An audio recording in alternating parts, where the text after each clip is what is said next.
সকাল সকাল নিজের বাড়ির সামনেই সপরিবারে ভোট দিলেন বিজেপি প্রার্থী কৌস্তব বাগচি। ব্যারাকপুরে এবি মডেল স্কুলে লাইনে দাঁড়িয়ে ভোট দিলেন ব্যারাকপুরে বিজেপি প্রার্থী। সকাল থেকে শান্তিপূর্ণভাবে ভোট চলছে বলে জানিয়েছেন তিনি।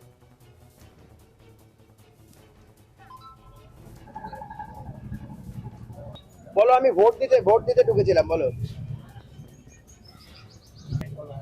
লাইনে দাঁড়িয়ে মানুষ, সাধারণ মানুষ সবাই লাইনে দাঁড়িয়ে ভোট দিচ্ছে। তো আমি ক্যান্ডিডেট বলে আলাদা করে তো প্রিভিলেজ কেউ নই। যেভাবে সব মানুষরা ভোট দিচ্ছে আমিও সেইভাবে। আমি কখনো কোনো প্রিভিলেজে বিশ্বাসী নই। যেভাবে সবাই ভোট দেয় আমিও সেইভাবেই ভোট দিই। এখন খুবই শান্তিপূর্ণ। বহু মানুষের স্বতঃস্ফূর্ততা দেখা যাচ্ছে। দেখুন, মানুষ ভোট দিক, তারপরে যে ইচ্ছা জিতুক, যে ইচ্ছা হারুক, কারোর কিছু বলার থাকবে না।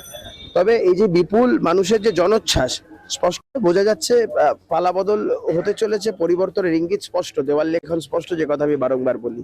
এখন অব্দি কিচ্ছু নেই। ইলেকশন কমিশন এখন অব্দি ভালো কাজ করছেন, কিন্তু আমি একটা জিনিস আমি ওদেরকে বললাম, সেটা হচ্ছে আইডি কার্ডস গুলো ওরা যেটা আছে দেখে নিচ্ছে, সেটা ওরা করছে। প্রথম প্রথম কয়েক জায়গায় একটু ল্যাপস ছিল, আদারওয়াইজ টেক কেয়ার করছে ওরা। একদম সেন্ট্রাল ফোর্সের ভূমিকা স্যাটিসফ্যাক্টরি এখনো অব্দি। মানুষ ভোট দিচ্ছে স্বতঃস্ফূর্ত ভাবে। তবে একটু ভোটিংটা স্লো হচ্ছে, আমি ওটাই বললাম, যদি একটু ফাস্ট করা যায়, মানুষের অসুবিধা হবে, তো রোদ্রের মধ্যে দাঁড়িয়ে একটু যাতে ফাস্ট করা যায় বিষয়টা। লাইনে দাঁড়িয়ে মানুষ, সাধারণ মানুষ সবাই লাইনে দাঁড়িয়ে ভোট দিচ্ছে। তো